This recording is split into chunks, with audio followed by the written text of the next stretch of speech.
नमस्कार, स्वागत है आप सभी का ध्येय टीवी के डेली एमसीक्यूज प्रोग्राम में। मेरा नाम है केसरी पांडे। बिना देर किए हुए शुरुआत करते हैं आज के एमसीक्यूज का और लेते हैं पहला प्रश्न। एटीएजीएस परियोजना के संबंध में निम्नलिखित में कौन सा अथवा कौन से कथन सत्य हैं?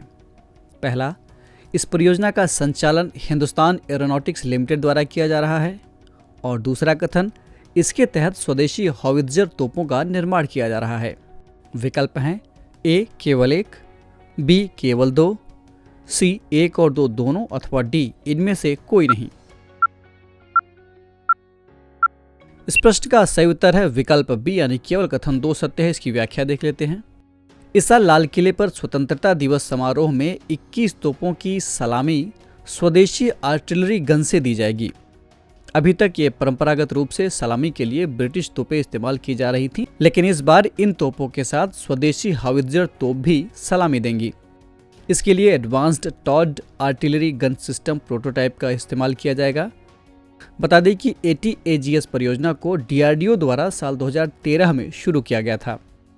इसके तहत भारतीय सेना में जो पुरानी तोपें हैं उनकी जगह अब आधुनिक 155 mm आर्टिलरी गन को बढ़ावा दिया जा रहा है।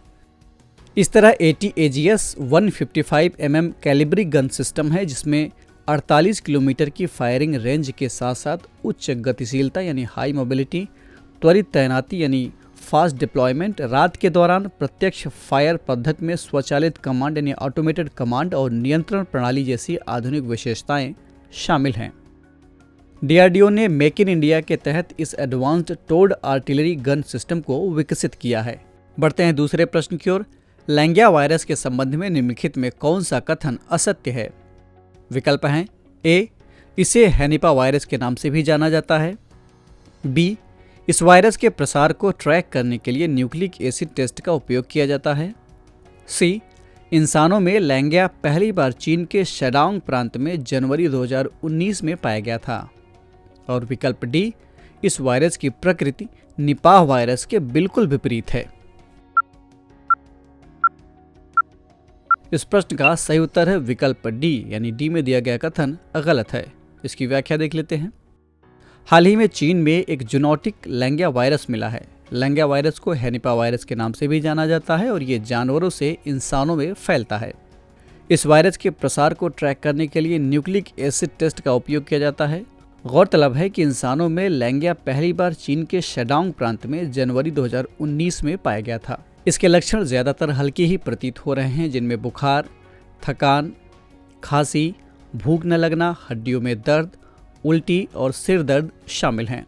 बीमारी कहां से आया, इस बारे में विशेषज्ञों की राय अलग अलग है, लेकिन ज़्यादातर विशेषज्ञ ऐसा मानते हैं कि ये वायरस छछूंदरों की तरह के छोटे जानवरों से निकला है, जिनका शरीर थोड़ा लंबा, थोड़ा छोटा, पतले अंग और पंजे वाला होता है।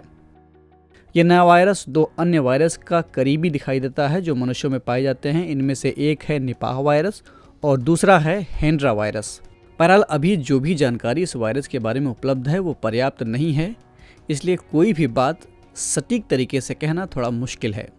बढ़ते हैं तीसरे प्रश्न की ओर।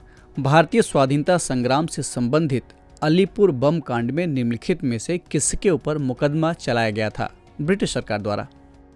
आपके ऑप्शंस हैं ए अरविंदो घोष, बी बाल गंगाधर तिलक, सी भगत सिंह, अथवा डी यूसुफ मेहर अली। इस प्रश्न का सही उत्तर है विकल्प ए यानी अलीपुर बम कांड में अरविंदो घोष का नाम शामिल था, जिस पर अंग्रेजी सरकार द्वारा इनके ऊपर मुकदमा चलाया गया था। इसकी व्याख्या देख लेते हैं। आगामी 15 अगस्त 2022 को आध्यात्मिक नेता श्री अरविंदो की 150वीं जयंती मनाई जाएगी। इस अवसर पर केंद्रीय संस्कृति मंत्रालय 12 से 15 अगस्त तक देश भर के 75 कारागारों में अरविंदो के जीवन और दर्शन पर आधारित कार्यक्रमों का आयोजन कर रहा है। अरविंदो घोष एक योगी, दृष्टा, दार्शनिक, कवि और भारतीय राष्ट्रवादी थे। इन्होंने आध्यात्मिक विकास के माध्यम से पृथ्वी पर दिव्य जीवन के दर्शन को प्रतिपादित किया।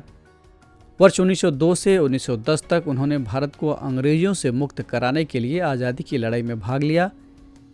उनकी राजनीतिक गतिविधियों के कारण उन्हें अलीपुर बम कांड मामले में साल 1908 में कैद कर लिया गया था। 2 साल बाद वो ब्रिटिश भारत से भाग गए और पौंडीचेरी के फ्रांसीसी उपनिवेश में शरण लिया। पांडिचेरी में उन्होंने आध्यात्मिक साधकों के एक समुदाय की स्थापना की, जो आगे चलकर साल 1926 में श्री अरबिंदो आश्रम बना। बढ़ते हैं चौथे प्रश्न की ओर। अंतर्राष्ट्रीय युवा दिवस के संबंध में निम्नलिखित में कौन सा अथवा कौन से कथन सत्य हैं? पहला, हर साल 12 जनवरी को अंतर्राष्ट्रीय युवा दिवस मनाया जाता है।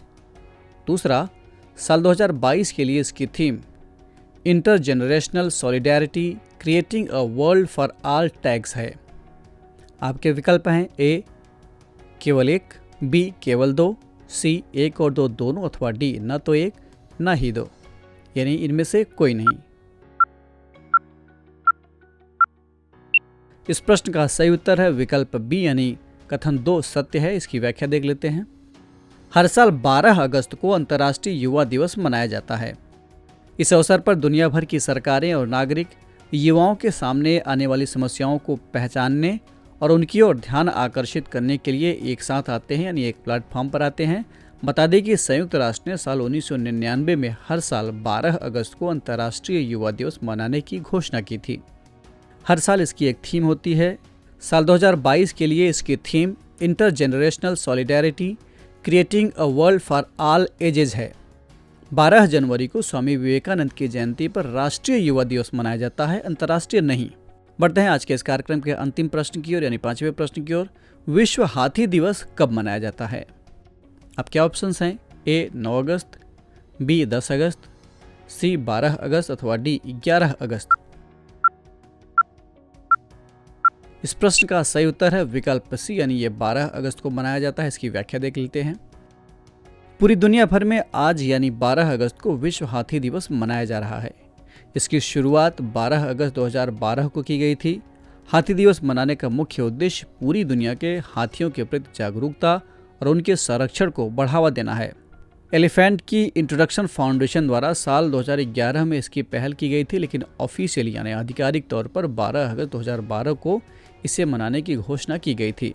चिंता की बात है कि पिछले एक दशक में हाथियों की संख्या में 62% तक की गिरावट आई है और डर है कि वे अगले दशक के अंत तक कहीं विलुप्त न हो जाएं। तो ये था आज का डेली एमसीक्यूज कार्यक्रम। कमेंट करके हमें ज़रूर बताइएगा कि आपके 5 में से कितने प्रश्न सही हुए। अगर आपको ये कार्यक्रम अच्छा लगा तो ध्येय आईएएस के इस चैनल को लाइक, सब्सक्राइब अथवा शेयर करना ना भूलें। साथ ही बेल आइकन भी प्रेस करें ताकि आपको हमारे आने वाले सभी प्रोग्राम्स का नोटिफिकेशन मिलता रहे। हम फिर मिलेंगे एक नए कार्यक्रम के साथ। तब तक के लिए पढ़ते रहिए और बढ़ते रहिए। नमस्कार।